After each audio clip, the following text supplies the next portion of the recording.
Hello students, आज हम लोग पावर एम्पलीफायर देखेंगे। तो मैंने डिस्कस किया था स्मॉल सिग्नल एम्पलीफायर का। स्मॉल सिग्नल एम्पलीफायर क्या होता है? ट्रांजिस्टर। ट्रांजिस्टर में जो है सिग्नल का एम्पलीफायर स्मॉल रेंज में होता है। अगर हम लोग एक सिग्नल अगर देते हैं, सपोज कीजिए ये हमारा इनपुट है, तो ये एम्पलीफाइड होगा। कॉमन इमीटर है तो एम्पलीफाइड होगा। ये स्मॉल सिग्नल एनालिसिस बोला जाता है इसको। पावर एम्पलीफायर में क्या होता है? ये लार्ज सिग्नल एम्पलीफायर होता है। It can supply greater AC power to the load but output will be distorted. यहाँ पे ये होता है कि आउटपुट तो हमारा ज़्यादा होता है, ग्रेटर होता है, but output will be distorted. Means उसका आउटपुट डिस्टॉर्टेड फॉर्म में होता है। ये एक डिसएडवांटेज बोल लीजिए इसको पावर एम्पलीफायर का। Power amplifier is used as output stage और final stage in a multi stage amplifier. अगर बहुत सारा एम्पलीफायर है तो पावर एम्पलीफायर हम लोग सबसे लास्ट में यूज करते हैं। जैसे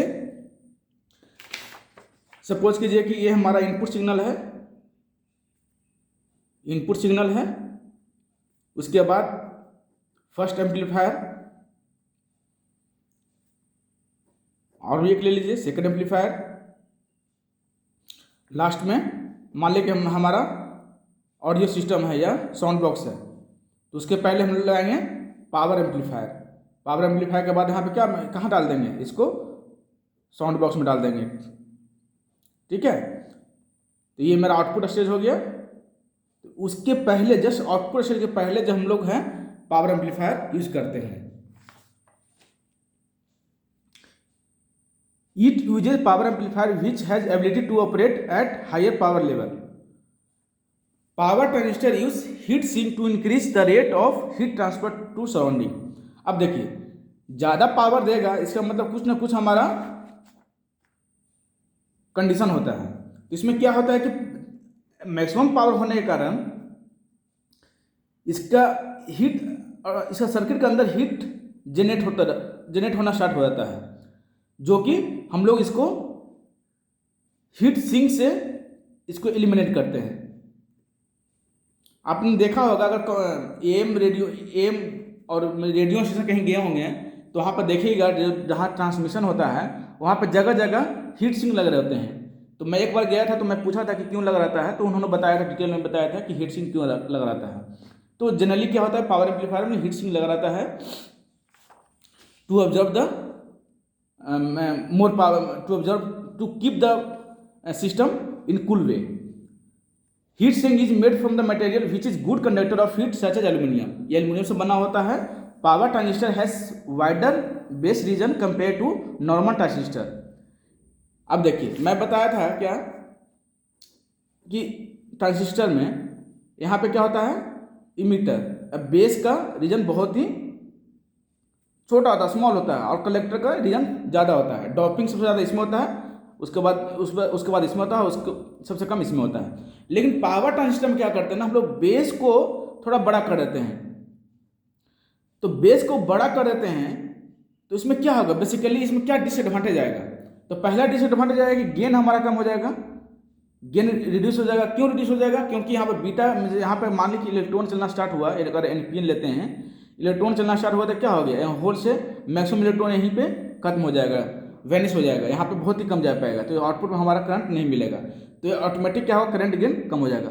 बट एडवांटेज क्या है कि इसका रीजन बड़ा होने से इसका ये हीट ज़्यादा नहीं होता है, इसका इस कूल सर्किट को कूल रखता है, ये इसका एडवांटेज है। Rate of heat transfer to surrounding increases but beta value decrease. कहीं ना कहीं हमको सेक्रीफाइस करना पड़ता है बीटा का वैल्यू के टर्म में। Performance of the power amplifier is expressed in terms of conversion efficiency and figure of merit. तो किसी भी पावर एम्पलीफायर का रेटिंग 2 पैरामीटर से करते हैं। पहला रेटिंग है कन्वर्जन एफिशिएंसी एंड दूसरा रेटिंग है फिगर ऑफ मेरिट। तो इफिशिएंसी का मतलब होता है output by input, figure of merit क्या होता है नेक्स्ट क्वेश्चन में देखेंगे। तो देखिए यहाँ कन्वर्जन इफिशियंसी मतलब देखिए यहाँ से यहाँ अगर हम लोग ट्रांजिस्टर अगर बनाते हैं तो यहाँ पे बायसिंग सप्लाई देते हैं प्लस VCC, ये हमारा DC सोर्स होता है। यहाँ से हम लोग AC इनपुट देते हैं, यहाँ से हम लोग आउटपुट जो मिलता है AC आउटपुट मिलता है। अब यहाँ देखिए, इसको बॉक्स में मैंने डाल दिया। ये सपोज कीजिए कि हमारा पावर ट्रांजिस्टर है यहाँ पे, तो वीक AC पावर यहाँ डालें, DC पावर सप्लाई हम लोग यहाँ डालते हैं, और लार्ज AC पावर यहाँ से जो हम लोग आउटपुट लेते हैं वो है।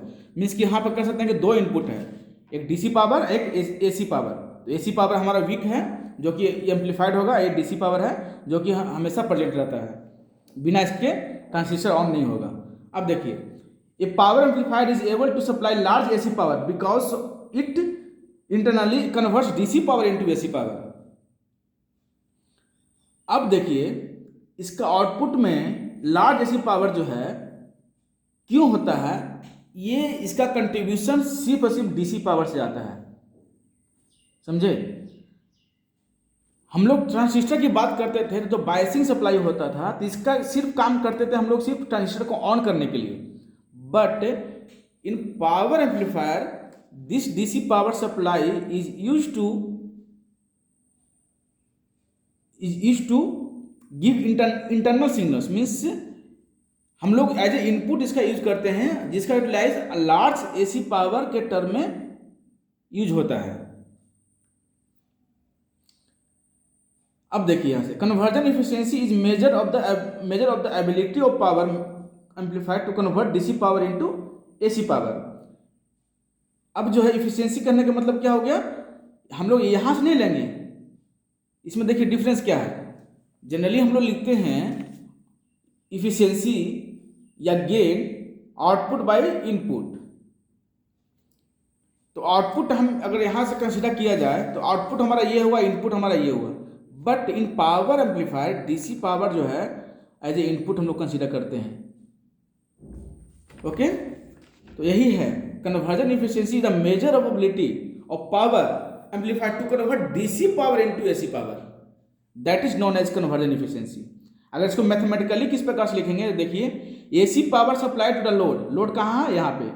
तो AC power supply to the load resistance divided by DC power obtained from biasing supply. Hope clear हो गया होगा। अगर इसको इसके टर्म लिखेंगे तो PAC बाई PDC इंटू 100। अब बताइए कि इफिशियंसी हमेशा क्या होना चाहिए, मैक्सिमम होना चाहिए, और इन आइडियल केस 100%। अब देखिए फिगर ऑफ मेरिट क्या है वो देखिए, it is the ratio of maximum power dissipation in the transistor and maximum AC power supply to the load. Maximum power dissipation in the transistor में जो power dissipate हो रहा है वो, और AC पावर जो हम लोड में दिए हैं वो देखिए यहाँ पे है AC पावर ये, और इसमें ट्रांजिस्टर के अंदर जो पावर डिसिपेट हो रहा है वो। तो हम लोग क्या चाहेंगे कि पावर डिसिपेशन कम से कम हो, तो इसका मतलब फिगर ऑफ मेरिट कम से कम होना चाहिए। अगर इन आइडियल केस लिया जाए तो 0 होना चाहिए। देखिए मैथमेटिकली क्या लिखा है, PD मैक्सिमम मतलब जो पावर डिसिपेशन हो रहा है विद इन द सर्किट वो, और PAC मतलब जो हम लोग इनपुट डाल रहे हैं सिग्नल वो। Since dissipation the transistor is undesired figure of merit should be smaller and ideally 0। अगर यहाँ पे अगर देखते हैं टोटल रिजल्ट में देखते हैं तो क्या होना, इफिशियंसी होना चाहिए 100% और फिगर ऑफ मेरिट 0% होना चाहिए। अब देखिए हम लोग क्लासिफिकेशन ऑफ पावर एम्पलीफायर पढ़ते हैं, तो इसमें जो है बेसिकली 4 टाइप का होता है, class A, class B, class AB, class C। तो हम लोग एक एक करके देखेंगे। पहला देखिए क्लास A। तो अब class A, class B, class C और क्लास AB जो डिफाइन होता है, कैसे डिफाइन होता है, तो वो डिफाइन होता है, याद रखिएगा कभी कभी क्वेश्चन ऐसा भी होता है, ऑपरेटिंग पॉइंट के लिए होता है कि ऑपरेटिव पॉइंट से कहाँ लोकेट करता है। DC लोड एनालिसिस में आप DC लोड एनालिसिस जानते होंगे, ट्रांजिस्टर में पढ़ना है BGT टॉपिक में, मैं बताया हूँ, मेरा लेक्चर वीडियो में बताया भी हूँ। तो ऑपरेटिंग पॉइंट जनरली क्या होना चाहिए, Q जो होना चाहिए मिडिल में होना चाहिए, ठीक है। तो Q पॉइंट जहाँ होगा इस जिस यहाँ भी हो सकता है, यहाँ भी हो सकता है, कट ऑफ में हो जाता है, यहाँ भी हो सकता है, या डीप सैचुरेशन में हो जाता है। तो अकॉर्डिंगली हम लोग उसको डिफाइन करते हैं। अगर Q point middle of the load line है तो उसको बोलते हैं क्लास ए पावर एम्पलीफायर। इसे देखिए यहाँ पे, operating point is located approximately at the centre of the load line. Means ये लोड लाइन हमारा है, तो लोड लाइन हमेशा अगर इसमें अगर मिडिल में हो तो उसको बोलते हैं क्लास ए पावर एम्पलीफायर। अगर लोड लाइन अगर समझ में नहीं आ रहा हो तो मेरा बीजेटी लेक्चर देखिए, उस बीजेटी लेक्चर मेरे ख्याल से 2 और 3 में होगा, आप उसको देख सकते हैं। तो अगर मिडिल में हो तो उसको बोलते हैं क्लास ए पावर एम्पलीफायर। तो ये सिंपल हो गया। जब मैं पढ़ाया था क्यू पॉइंट, तो इस तरह का वेवफॉर्म मैंने बताया था। तो देखिए वेवफॉर्म जो है इसको अगर मान लीजिए प्रोजेक्ट करते हैं क्यू पॉइंट को नीचे में, तो देखिए जो वेवफॉर्म बन रहा है, मान लीजिए वोल्टेज है, यहाँ पे क्या है VC है, यहाँ पे IC है। तो VC का जो वैल्यू होगा, देखिए पूरा फुल वेव है, कहीं भी डिस्टॉर्शन नहीं हो रहा है। यहाँ पे देखिए पूरा फुल वेव है, कहीं भी डिस्टॉर्शन नहीं हो रहा है। अब यहाँ देखिए output current end voltage can have symmetrical variation with respect to DC value due to which output signal have minimum distortion। अब देखिए कहीं भी सिग्नल का डिस्टॉर्शन नहीं हो रहा है, तो इसमें डिस्टॉर्शन जो है मिनिमम होता है। अब देखिए डिसएडवांटेज क्या है, question power dissipation is large. तो क्वेश्चन का मतलब क्या होता है, क्वेश्चन का मतलब होता है एब्सेंस ऑफ DC। क्वेश्चन को हम लोग क्यू भी बोलते हैं, क्यू पॉइंट या क्वेश्चन पॉइंट। अगर क्वेश्चन पॉइंट निकालने के लिए हम लोग करते हैं DC एनालिसिस करते हैं। DC एनालिसिस BGT लेक्चर में देखिएगा, मैं डिटेल में सब बताया हूँ DC एनालिसिस क्या होता है। तो DC एनालिसिस में हम लोग क्यू पॉइंट निकालते हैं, तो वहाँ पे AC को हम लोग 0 ले लेते हैं, तभी हम लोग DC एनालिसिस करते हैं। तो क्यू पॉइंट का मतलब होता है Q question means absence of AC। तो इसको DC जो पावर लिखते हैं हम लोग, जब भी हम लोग पावर लिखते हैं क्या लिखते हैं, V इंटू I। तो चूंकि यहाँ पे क्यू पॉइंट के बारे में चर्चा कर रहे हैं, तो VCE होगा, यहाँ पे Q होगा इंटू ICQ, कलेक्टर करंट और voltage across collector to emitter. अब Q किस लगाए हैं, due to the Q point. तो ये हमारा क्या हो गया, पावर डिसिपेशन। तो देख रहे हैं कि बिना AC का पावर इतना डिसिपेट हो रहा है, जो कि अनडिजायर्ड है। तो इसमें पावर डिसिपेशन ज्यादा होता है। अब नेक्स्ट देखिए, एप्लीकेशन देख लीजिए इसका। It is used as a small signal और वोल्टेज एम्पलीफायर। जैसा कि मैंने बताया, ये स्मॉल सिग्नल जैसा ही है, ये इसमें कुछ खास ज़्यादा नहीं होता है। Class A amplifier is not use as power amplifier because of higher question power dissipation. देख लीजिए बिना AC का पावर डिसिपेशन इतना हो रहा है, तो ये इसके लिए इसीलिए इसको हम लोग as a power amplifier use नहीं करते हैं। अब देखिए 4 टाइप का होता है power amplifier. Class A power amplifier 4 type का होता है। Class A direct couple amplifier, class A transformer couple amplifier, class A push pull amplifier. 3 type का होता है। तो हम लोग एक एक करके देखेंगे। आप लोग को बेसिकली जो पढ़ना है डायरेक्ट कपल और transformer couple class A amplifier. अब देख लीजिए, हम फिगर बनाया हूँ। इस प्रकार से जो फिगर होता है, जो सिंपल नॉर्मल जो फिगर होता है ट्रांजिस्टर का, वो फिगर है। इसको बोलते हैं हम लोग direct A couple amplifier. Load resistance is directly connected to the output node of the amplifier. RL load resistance and transistor are in series, therefore it is called series fed amplifier. इसका efficiency देखिए निकालने के जो होता है efficiency, output power AC output power by DC input power, जो हम लोग बायसिंग डालते हैं यहाँ से, ये पावर वो होता है। ठीक है, अगर एफिशिएंसी प्रूफ करेंगे तो ये सा आता है। इसको मैं प्रूफ करूँगा फर्दर लेक्चर में। 1 - V मीन बाई VCC होता है इंटू 25%। अगर इसको V मीन इक्वल टू 0 कर देते हैं तो क्या होगा, टोटल वैल्यू सिर्फ 25 बचेगा। तो 25% इसका मैक्सिमम इफिशिएंसी होता है।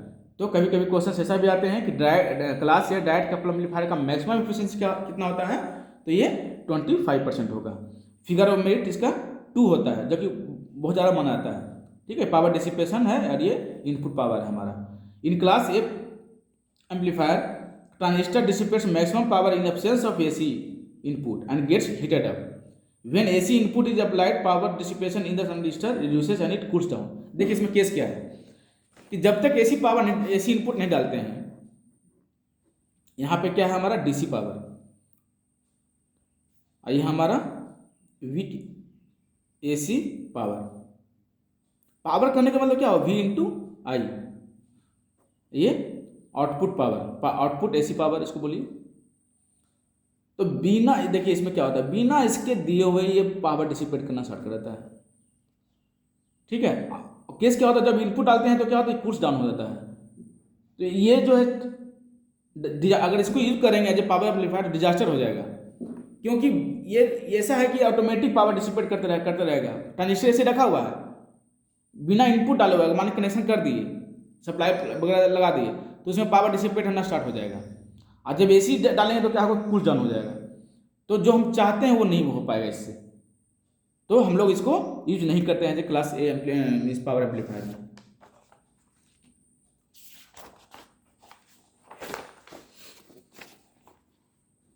अब यहाँ देखिए class A transformer couple amplifier. Transformer couple का मतलब क्या होता है, मेरा लेक्चर में देखिएगा मैं पढ़ाया हूँ आरसी कपल, ट्रांसफार्मर कपल और डायरेक्ट कपल। तो जब आउटपुट में जब हम लोग ट्रांसफार्मर लगाते हैं तो उसको बोलते हैं ट्रांसफार्मर कपल। देखिए यहाँ पे ये हमारा आरसी है, आरसी के जगह पर क्या लगाए हैं, ट्रांसफार्मर। जब इस तरह का कनेक्शन होता है ट्रांजिस्टर में, ट्रांजिस्टर में, तो इसको बोलते हैं ट्रांसफार्मर कपल। ठीक है, इसका एफिशिएंसी जो कि अगर हम लोग सॉल्व करेंगे, इसे प्रूव करूंगा मैं, V max minus V min by V max plus V min into 50%। तो अगर इसको वी मिन को 0 मान लेते हैं तो ये क्या हो जाएगा, इसका वैल्यू 1 हो जाएगा। तो ओवरऑल मैक्सिमम फ्रिक्वेंसी कितना होगा, 50%। तो देख रहे हैं इसका एफिशिएंसी कैसे बढ़ रहा है। सिर्फ ट्रांसफार्मर यहाँ पर लगा दिए, इस आरसी की जगह पे मैंने ट्रांसफार्मर लगा दिया, तो उसका एफिशिएंसी डायरेक्टली दुगना हो गया। तो हम लोग इसके जगह पे हम लोग इसको यूज कर सकते हैं। इसका 50% इसका मैक्सिमम एफिशिएंसी होता है। इसका फिगर और मेरिट लेकिन 2 ही होता है। ठीक है, इसमें भी बहुत ज़्यादा लॉस होता है। अब देखिए class A push pull amplifier के बारे में डिटेल नहीं जानना है तो मैं बस लिख दिया हूँ, it is use to reduce non linear और हार्मोनिक डिस्टोर्शन। ठीक है, जो भी डिस्टोर्शन होता है इसको रिड्यूस करता है push pull amplifier. It is same as class A B push pull amplifier. Class A B क्या होता है वो फर्दर में हम लोग देखेंगे। अब देखिए सेकंड जो होता है क्लास बी पावर एम्पलीफायर। अब देखिए उसमें क्या था, उसका जो है ऑपरेटिंग पॉइंट कहाँ था, middle of the load line. लेकिन इसमें क्या होता है, या तो कट सैचुरेशन में होगा या तो कट ऑफ में होगा। अब बहुत लोग ये पता नहीं होगा कि सैचुरेशन यहाँ पे क्यों है और कट ऑफ यहाँ पे क्यों है। तो मैं बीजीटी के लेक्चर में बताया था आउटपुट कैरेक्टरिस्टिक्स में कि अगर इस लाइन में हो गया तो यहाँ पे इसको कट ऑफ बोलते हैं और यहाँ पे इसको सैचुरेशन बोलते हैं। आई होप आप लोग लेक्चर पढ़े होंगे, नहीं पढ़े हैं तो आप लोग पढ़ लीजिए, उसके बाद ये समझ में आएगा कि इस पॉइंट में सैचुरेशन क्यों होता है, इस पॉइंट में कट ऑफ क्यों होता है। देखिए तो ये हो गया हमारा सैचुरेशन रीजन, ये हुआ हमारा कट ऑफ रीजन। देखिए conduction angle for class B amplifier is 180 degree. यहाँ पे देखिए कंडक्शन एंगल, यहाँ देखिए ऊपर, चूंकि हम लोग अगर इसको प्रोजेक्ट करना क्या होगा, प्रोजेक्ट करने पे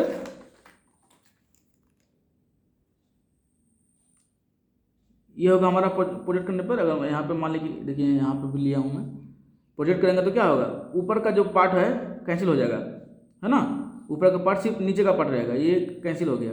देखिए हमें बना हुआ ऊपर का पार्ट कैंसिल हो गया। तो इसलिए क्या हो गया, सिर्फ अगर इस पार्ट को कंसिडर करेंगे तो क्या होगा 180 डिग्री होगा। लेकिन पिछला केस में क्या था, हम लोग पूरा लेते थे। देखिए यहाँ पे है ना पूरा लिया मैंने, इसका कंडक्शन एंगल कितना हुआ 360 डिग्री। तो कभी कभी क्वेश्चंस यहाँ भी आते हैं कि क्लास ए एम्पलीफायर में कंडक्शन एंगल कितना होता है और क्लास बी में कितना होता है। अब देखिए अगर मान लीजिए ये मैंने सैचुरेशन पॉइंट पर लिया, अगर मान लीजिए कट ऑफ पर लेते हो तो क्या होता है, तो ये देखिए ये नीचे का पार्ट कैंसिल खत्म हो जाएगा, मतलब नेगेटिव हाफ साइकिल खत्म हो जाएगा, यहाँ पे पॉजिटिव हाफ साइकिल खत्म हो जाएगा। देखिए if operating point is in saturation IC can be very during negative cycle. देख रहे हैं ना, अगर ये सैचुरेशन में है तो नेगेटिव हाफ साइकिल से काम कर रहा है। If operating point is in cut off, operating point अगर कट ऑफ में है, यहाँ पे है कट ऑफ क्यू, ये हमारा कट ऑफ, इसको लिख देते हैं IC is very during positive half cycle, सिर्फ पॉजिटिव हाफ साइकिल में ही वेरी कर रहा है, निगेटिव गया, यहाँ पे सिर्फ निगेटिव में कर रहा है, पॉजिटिव गया। इस प्रकार से इसका कंडक्शन एंगल कितना है 180 डिग्री। अब देखिए यहाँ से in class B amplifier IC waveform is half sinusoidal, समझ में आ गया हुआ ये पॉइंट। एडवांटेज देख लीजिए, question power dissipation almost zero. अब देखिए क्वेश्चन पावर क्या होता है, PDC is equal to I VCEQ into ICEQ, तो ये तो है ही नहीं। देखिए ये कहाँ चला गया, सैचुरेशन में क्या होगा, सैचुरेशन में लेंगे तो यहाँ पे ऑलमोस्ट VCEQ जो है जीरो होगा ना, क्योंकि ऑलमोस्ट ये वाई एक्सिस पे आ गया। तो वाई एक्सिस पे क्या होता है VCE जीरो, Q जो जीरो हो जाएगा, VCE जो होगा जीरो होगा। ये एक्स एक्सिस पे मतलब वाई एक्सिस पे क्या होता है x जीरो और एक्स एक्सिस पर y जीरो। अगर यहाँ पर कट ऑफ में लेते हैं तो यहाँ पे IC जीरो हो जाएगा। तो यहाँ पर अगर एक टर्म अगर जीरो हो गया तो पावर डिसिपेशन जीरो हो गया। इसीलिए देखिए question power dissipation almost zero. इसका इफिशियंसी जो होता है 78.5% होता है, जो कि मैं बाद में प्रूफ करूँगा। याद रखिएगा, कंपटीशन में बहुत सारे क्वेश्चन इसमें मिल जाएंगे। क्लास बी पावर एम्पलीफायर का मैक्सिमम इफिशियंसी 78.5 होता है। Output signal is half sinusoidal और डिस्टॉर्टेड, ठीक है। डिसएडवांटेज देखिए, इसको डिसएडवांटेज बोल सकते हैं कि डिस्टॉर्टेड है। To obtain sinusoidal output 2 transistor can be used. अब जो है इसको एक्चुअली इस पर काम नहीं करेगा ना ये। अगर मान लें कि ऐसा सिग्नल देंगे तो ऐसा कैसे काम करेगा, या फिर ऐसा देंगे तो नहीं काम करेगा। तो हम लोग इसको ऐड करने के लिए हम लोग 2 ट्रांजिस्टर यूज करते हैं, ठीक है। To obtain sinusoidal output 2 transistor can be used and such circuit is called class B push pull amplifier. इसी को बोलते हैं class B push pull amplifier. अब देखिए application, it is used as untuned power amplifier और audio frequency power amplifier. ये untuned क्या होता है, तो एम्पलीफायर 2 टाइप का होता है, एक होता है ट्यून्ड, एक होता है अनट्यून्ड। तो अनट्यून्ड का मतलब हो गया लोड ही रेसिस्टर। अगर रेसिस्टर है, मान ट्रांजिस्टर ऐसा हमारा है, ट्रांजिस्टर ऐसा है, तो इसको RC को एज ए लोड करते हैं, हम लोग कंसिडर करते हैं जब ऐसे सिग्नल एनालिसिस करेंगे तो ऐसा है ना। तो अगर इसमें RC में अगर ये यहाँ पर रेसिस्टर है तो इसको बोलते हैं अनट्यून्ड। अगर इनकेस अभी देखेंगे क्लास ए एम्पलीफायर में ऐसा अगर मान लीजिए सपोज कीजिए कि इसमें जो है LC नेटवर्क हो गया, LC नेटवर्क, LC मतलब इंडक्टर एंड कैपेसिटर, ये हो गया कैपेसिटर इंडक्टर। तो अगर ऐसा हो गया आउटपुट में अगर हम लोग अगर ये लगाते हैं तो इसको बोलते हैं ट्यून्ड एम्पलीफायर। देखिए एम्पलीफायर 2 टाइप का होता है, अनट्यून्ड और ट्यून्ड। अगर लोड इज पैरेलल LC, ऐसा वैसे सीरीज में होने से नहीं होगा, पैरेलल, मैंने पैरेलल लगाया हूँ, ठीक है, पैरेलल LC होगा। अब देखिए type of class B power amplifier हम लोग नेक्स्ट क्लास में पढ़ेंगे। Thank you.